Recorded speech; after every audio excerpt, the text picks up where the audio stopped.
Hello, everybody. Very, very good evening to you. It's indeed a pleasure to participate in Bennett University's TEDx session. Uh, Today, I'm going to be talking to you about something which people generally don't talk about, which is creative consciousness. And whatever I speak to you today, I have not learned from any book. I have not learned in any school, any college. And I have learned through my own book of life. And that's what I want to share with you. Just listen to this. This will give you a different perspective, how to become successful. After that, you have to decide what is right for you and what you should be doing in your life.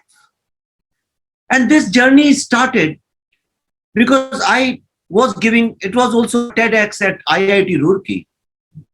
And I asked, there were 1100 engineers, would-be engineers over there. And I asked them that how many of you are creative people? You will be surprised that out of 1100, just 6-7 people raised their hands, and most of them were girls. And I asked them, what make you creative? Some said I paint, somebody said I write, and somebody said I sing. And I wondered that people who make bridges, people who make aeroplanes, people who write software coding, which creates the Zoom and social media and amazing applications, what makes them believe that they are not creative people? And if you look at your own life, go and ask your father, Dad, are you creative? Very often you will get an answer, no, I am a chartered accountant, or I am a banker, or I am an IS officer, or I am a teacher. Why is it that we have limited creativity only to singing, writing, painting, photography? Whereas all these are skills. They are not creative stuff. These are all skills. Singing is just a permutation and combination of 7 notes, like you do coding with just dash and bits and dashes. Painting also is a skill of strokes, which brush to use, what color to use. I'm a painter, so I know. Similarly, photography is also a skill which can be learned by going to a school. So what is this creativity and how creativity can make us successful? So let's start from your mother. I think that's where the creativity begins. A child is a creative person. There is nobody in this world who is not born without creativity. In fact, God's 2 greatest gifts to human beings, 2 greatest gifts are breathing and creativity. All the mammals, all the animals breathe, you know that, so no difference. Then what makes us different from animals? What makes us different from animals is our gift of creativity. Let me just take you to one long survey which NASA conducted. NASA was interested in knowing whether children are creative geniuses or not. So they conducted a survey amongst children who were 5 years old. And they found that 98% children were creative genius. And 2% who were not creative genius had some kind of mental challenges or physical challenges. So almost 100% children are creative. And which is true. You look at your own life. Go back and imagine when you were 4 or 5 years old and your mother locked you in a room, dark room, to punish you. You cried for 5 minutes. And then in no time, you created your own world with your own characters, your own games, your own puzzles. You started drawing on walls and stuff like that. And then you were busy with yourself. You needed nobody. A child can stay alone without needing anybody for the simple reason because children can imagine and create a world of their own. Then NASA was interested to know what happens when these children grow. So they conducted the same survey on the same set of students when they were 10 years old. And you'll be shocked to know by the time they were 10-year-old, only some 55% children remained creative genius and most were not. So almost half, only 50% students remained creative genius. Then they conducted the same survey when they were 15-year-old. Same students, same children, in the same school. By the time they were 15-year-old, only 13% children remained creative genius and rest were not. And then they conducted the same survey when they were 20 years old. And this time, if I was face to face with you, I would have asked this question for you to guess. But now I have to tell you, because of this digital restriction, you will be shocked to know that only 2% students remained, children remained creative genius, 98% were not. Why did this happen? It happened because our schools, our society, the entire ecosystem in the world, everything is geared to tell you, to convert you into an obedient, structured, systematic thought machine. Everything is geared to make you an obedient soldier, because the entire history of humanity is based on wars, and the wars always needed soldiers. And slowly this war changed after Industrial Revolution. It slowly, the entire world needed workforce. And what better than disciplined soldiers working in assembly line? And therefore, the entire education is created to make your minds dull and to steal this gift of creativity from you, and instead make you a skillful worker or a skillful person.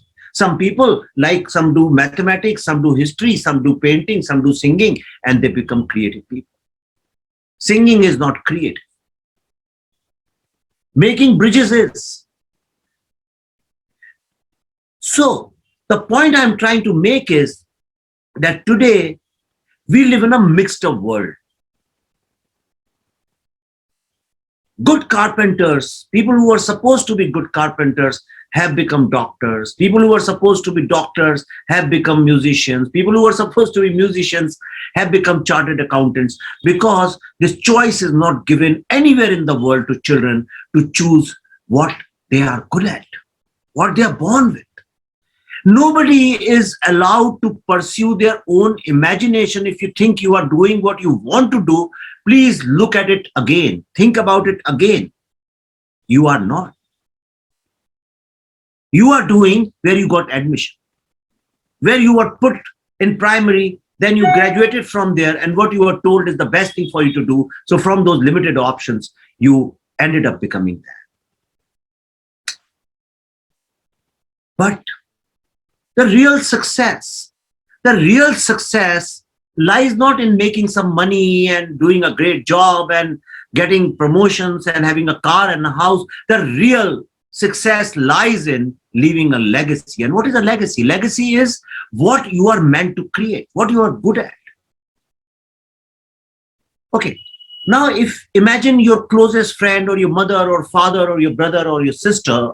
If I show you a video where thousands of people are there, and from the back, if I show that somebody, your mother or father or your sibling is walking, won't you be able to recognize that person? You will, out of thousands of people.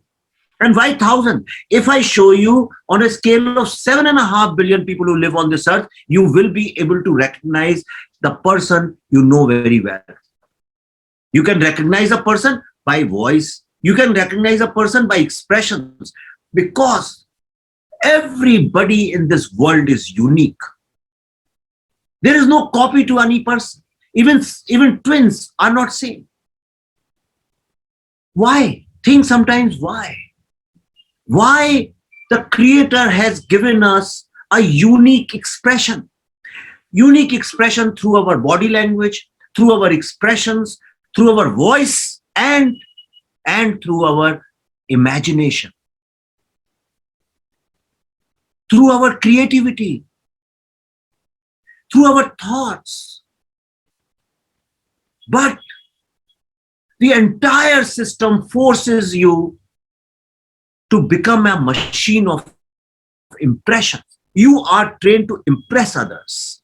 And therefore, slowly we forget how to express ourselves like a child which expresses when he's 5 or 6 years old. We forget that the system forces you to impress others. You start impressing your parents, then you start impressing your neighbors, your uncles, aunts, your teachers, your principal. And slowly we get into this process of impressing our bosses, our colleagues, and the society at large by possessing cars and houses, and by going on holidays, showing those pictures on Instagram, and we think we have arrived and we are successful. Then by the time we are 45, 50, we realize we are not successful. And that's when you will speak to anybody who's 45 plus, will end up telling you, I wish I had done that. I wish I had done that. I want to do something. I want to self-actualize myself. And that's the time when people start to find where is their creativity. And when they can't find it, they get to these sadhus and sannyasis and they start doing meditation, which again dulls your mind, makes you sit and just concentrate, does not help you discover your creative consciousness.